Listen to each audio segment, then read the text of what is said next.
Hello petals, my name is Anais. I am a womb witch, a Rahani energy teacher, and a plant alchemist. Under Unfurling Alchemy, I guide women in reconnecting with their power, awakening their essence, and step into sovereignty. In these episodes, I am going to approach topics around womb mysteries, energy healing, and cyclic living. Hello petals, in this episode I want to talk to you about something that I think causes an enormous amount of confusion, guilt, and unnecessary pain. And that is the difference between forgiveness and reconciliation. So people confuse the two constantly. They think that because you have let go, you should let them back in. They think that because you released the anger, you also have released the boundary. They think that forgiveness is a package deal that comes automatically with restored access, rebuilt trust, and a return to how things were before whatever situation created the conflict. And when you forgive but do not reconcile, when you release the pain but hold the boundary, they call you bitter. They call you cold. They tell you that you have not really forgiven, that you haven't finished the cycle of forgiveness. Because if you had truly forgiven them, you would let them back in. But let me be really clear about this. Forgiveness and reconciliation are not the same thing. They have never been the same thing, and confusing them has kept a lot of people in relationships and dynamics that were harming them, all in the name of being like the bigger person, right? So what is forgiveness actually, right? Forgiveness is an internal act. It is something you do inside of yourself.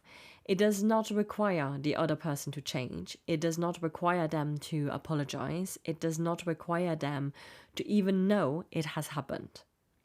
Forgiveness is releasing all of the pain and the anger and the story you have been carrying. Not because the other person deserves it, because you do. Because carrying the weight of what someone did to you costs you more than it has cost them. Because the resentment and the bitterness and the held pain that lives in your body, it lives in your body, it lives in your heart, it lives in your energy system, not in theirs. And releasing it is an act of self-care, but it's not an act of absolution. Forgiveness is not forgetting. It does not delete data. It does not erase what has happened or what was shown to you about who that person is, what their values are, or what they're capable of. Forgiving someone does not mean pretending it did not happen. It does not mean rewriting the story into something more comfortable. It means that you are no longer allowing what happened to poison your present. You are releasing the charge around it without releasing the clarity about what the situation has revealed to you. So you can forgive someone completely and still know exactly what they showed you. And those two things are not contradiction. On the contrary, they are both wisdom. What forgiveness is not reconciliation. Reconciliation is an external act. So forgiveness is an internal act. Reconciliation is an external act. It is the restoration of a relationship or rebuilding a bridge. It is rebuilding proximity. The decision to allow someone back into your life and into your space and into your heart, into your energy field. And unlike forgiveness, reconciliation is not something that you owe anyone. It is not the automatic next step after forgiveness. It is a separate decision, completely, entirely. One that depends not on whether you have released the pain, but whether if it is safe, healthy, and genuine right to restore the access. To restore the access to you, to your life. Forgiveness, that is for you to release that out of your body. It is an act of self-love towards yourself. But access, that has to be earned. And the earning of access requires something that forgiveness does not. It requires change. Real, demonstrated, consistent change. Not an apology, not a promise, not an explanation of why XYZ happened, but actual change. The kind that shows up in behavior over time, the kind that makes the dynamic genuinely different rather than just the same thing with a temporary fix, with a temporary plaster, with a veneer of resolution on top of it. Without that change, restoring access is not forgiveness in action. It is just giving someone a second opportunity to do the same.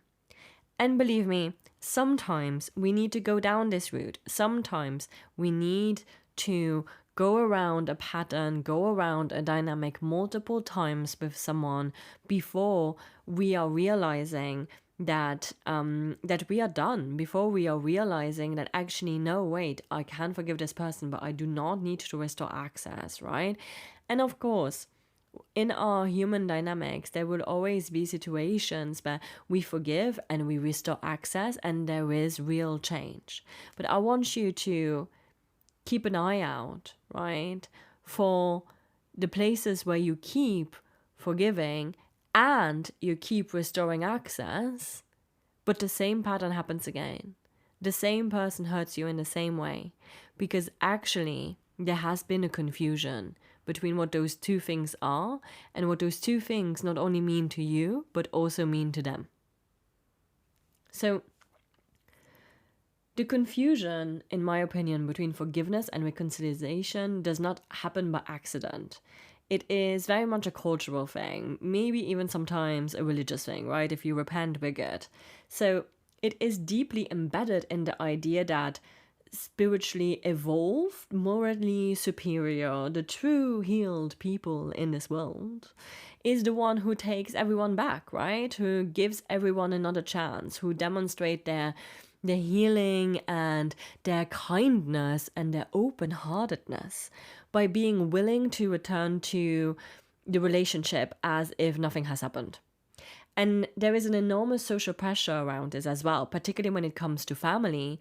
The expectation that family is forever, that blood means everything, that blood runs thicker than water, and therefore you have to keep the door open regardless of what happens behind that door.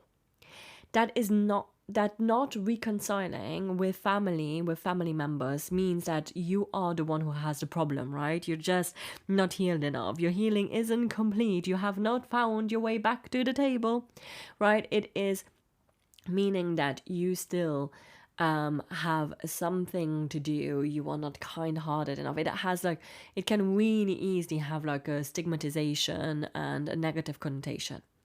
And the people who push the hardest for reconciliation are often the ones who have the most to gain from it.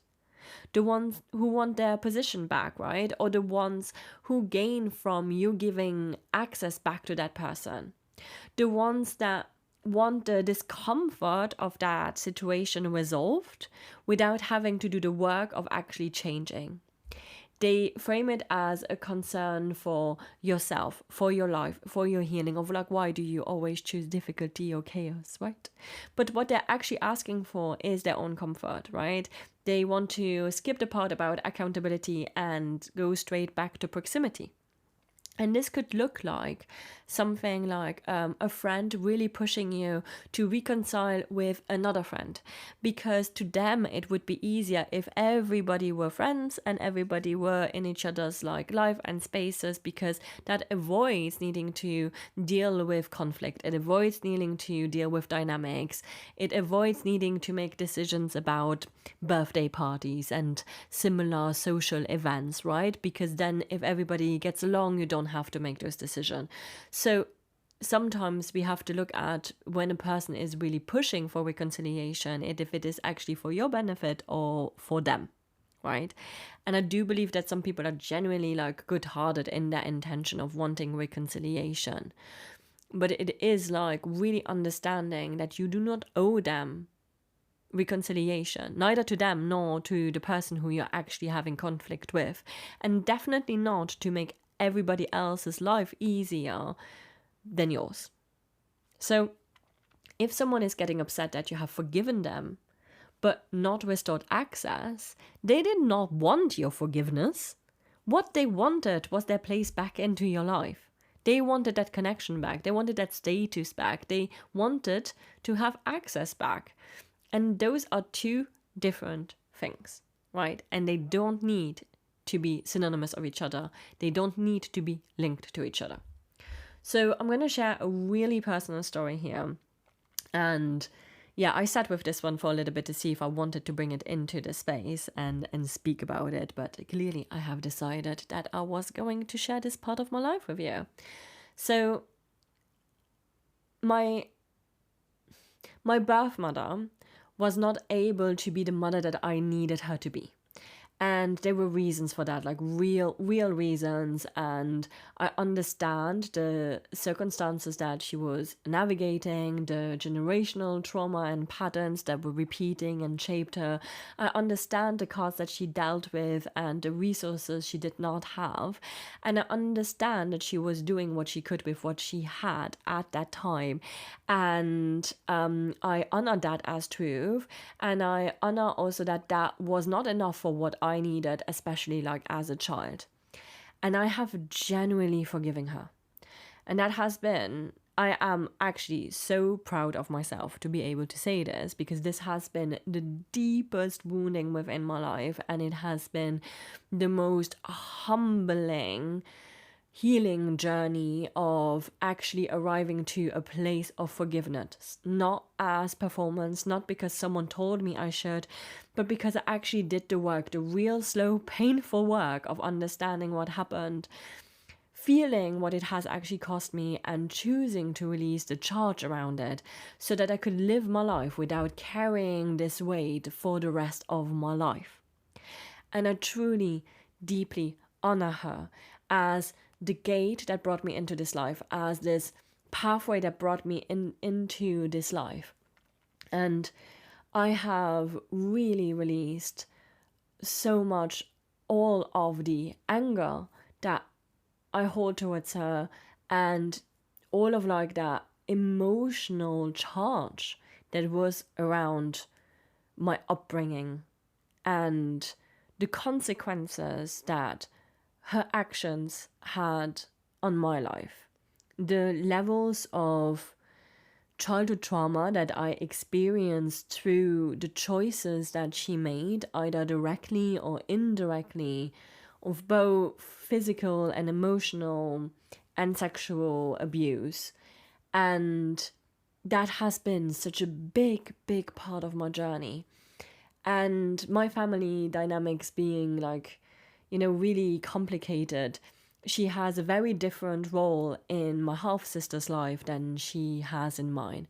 And so I genuinely wish her well. I genuinely wish her to find happiness and to be in the most beautiful, empowered place in her life, and to genuinely be fulfilled in her life. But I did not invite her to my wedding. When I got married, she wasn't there. And her absence was not an accident or an oversight. It was a decision I made clearly and consciously. Because forgiveness and access are not the same thing. Because releasing the pain did not mean rebuilding the bridge. Because I had done enough work on myself to know the difference between what I owed myself and what I owed her. And when she found out that she was not invited, she was deeply triggered. Because in her understanding, if I had truly forgiven her, she would have been here, even just on the outskirts, right? The invitation would have been this proof of forgiveness for her, and the absence of it in her reading was evidence that I had not actually let go. And so I wrote her this letter, not to justify myself, not to seek her understanding or her approval, but because I really wanted to be honest with her about where I actually stood. And I told her that I had forgiven her. I told her the things that I mentioned to you before on this podcast, that I had understood the circumstances of her life and her upbringing and of all of the elements that contributed, and I could really see her in her humanness and in her suffering, and that I was holding no anger no more around that, and that I had truly forgiven her, that I had honored her, and that I keep honoring her as the woman who brought me into this world, and as the birth mother that she is to me. Not the mother of the heart, not the one that sang me to sleep, not the one that took care of me, but as the one with whom my life would have not been possible.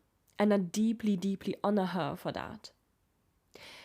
But I had to tell her that forgiveness did not mean rebuilding bridges. It did not mean restoring access. That did not mean pretending the past had not happened, or that the dynamic between us was now something different that it has always been. Forgiveness was mine to give, and access was something entirely different. And writing this letter was one of the most clearest, most grounded things that I have ever done. Not cold, not cruel, just honest, just true. That simultaneously holding of genuine forgiveness and a clear boundary around that, what I was willing and not willing to allow into my life and into my most sacred moments. And that is what forgiveness without reconciliation actually looks like. It's not bitterness, it's not grudge, it's clarity. So, moving away from my own story here is understanding proximity without change. So, yeah, I want to say something about why restoring access without change is not actually forgiveness in action, because I think that gets missed a lot. When someone hurts you, really hurts you, shown you something about who they are and the values that they hold and the way that they move in this world and what they're capable of, and then nothing changes. Restoring proximity is not healing. It is exposure. It is putting yourself back in the same position without any of the condition that created the harm having actually shifted. And the people who push for reconciliation rarely push with equal energy for accountability. And you hear me talk about accountability a lot because it's something that I'm incredibly passionate about, and I think that a lot of people in a lot of situations are just missing. They rarely say, I understand why you are holding this boundary, and I'm going to work to show you that things are genuinely different. That they say, they say that you need to forgive, you need to move on, you need to let go, as if the problem is you holding rather than their behavior. As if the solution is your softening rather than their changing. And yeah, this is what I, again, want to say just really clearly. Your boundary is not the problem. Your clarity about what you will and will not allow into your life is not a wound that needs healing. It is wisdom. Hard won, clearly held, deeply considerate wisdom. The question is not whether you have forgiven enough to let someone back in. The question is whether anything has actually changed that would make letting them back in a different experience than what it was before. And if the answer to that question is no, then forgiveness without reconciliation is not incompleteness, it's actual integrity. I want to give you language for what is possible to hold at the same time, to hold simultaneously. Because I think a lot of people are, genuinely believe these things are contradiction, and they're not. You can forgive someone and still not trust them. Trust is built through demonstration of behavior over time. Forgiveness does not fast track that process. You forgiving them does not fast track the fact that you can trust them again. Because whatever has happened has probably make you lose a level of trust or diminish trust into that person, right? And you cannot fast track trust to come back. You can wish someone well and still not want them in your space. You can genuinely wish someone well. You can literally be like, I wish you all of the beauty and the gold and the abundance in the world, right? I wish for you to have the most beautiful experience, right? I wish for you to bloom, just not in my garden. And genuinely wanting good things for someone does not require you to be the person who provides them with those good things or witness it up close. You can pray for someone and still keep the door locked. Spiritually care for another person does not require physical or emotional proximity.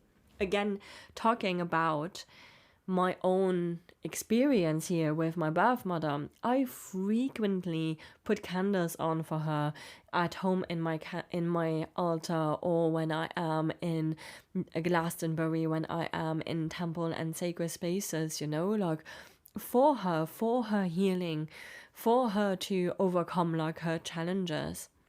But that does not mean that I need her physically in my space or emotionally close to me, right? So again, going back to the blooming analogy, you can want to see someone bloom, but just not in your garden, right? And that line is one that I keep coming back to because it holds so much for me. You are not rooting against them, you are just not the soil they get to grow into. And none of those are contradictions. All of them are wisdom. All of them are evidence of a person who has done enough work to hold complexity without collapsing into something simpler and something less true. So what does it actually look like, right? It does not look like anger. It does not look like bitterness. It does not look like someone who is holding a grudge or has not moved on or is stuck in the past.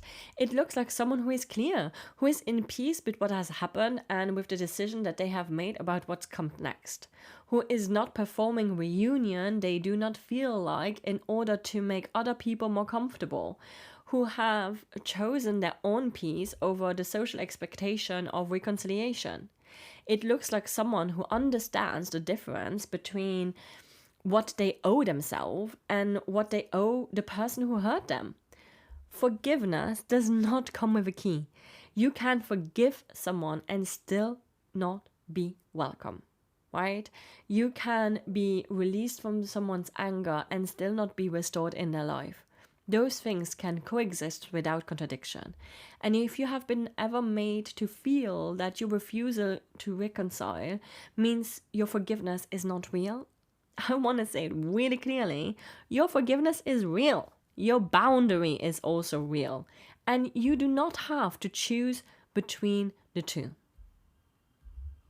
The I forgave you, I genuinely did, not as performance, not to seem like the bigger person, not because someone told me to, because I should, but because carrying the weight of what you did to me was costing me more than it was costing you, and I choose to put it down. But putting it down does not mean opening a door. Forgiveness is mine to give, so as it is yours. Access is not something you have to, access is something you have to earn. It is not something that is automatic. Access is something that you have to earn. And those two are completely different conversation, right? You are not angry, you're not bitter, you're not holding a grudge, you are clear. And clarity, when it comes after real pain and real work, is one of the most sacred things someone can arrive to. And it is okay if you would rather protect your peace than perform a reunion you are not feeling. Forgiveness does not come with a key. You can forgive, you can be forgiven, and still not be welcome. And that is not cruelty, that is forgiveness. That is wisdom. Thank you so much for listening to this episode, my petals, and I see you in the next one.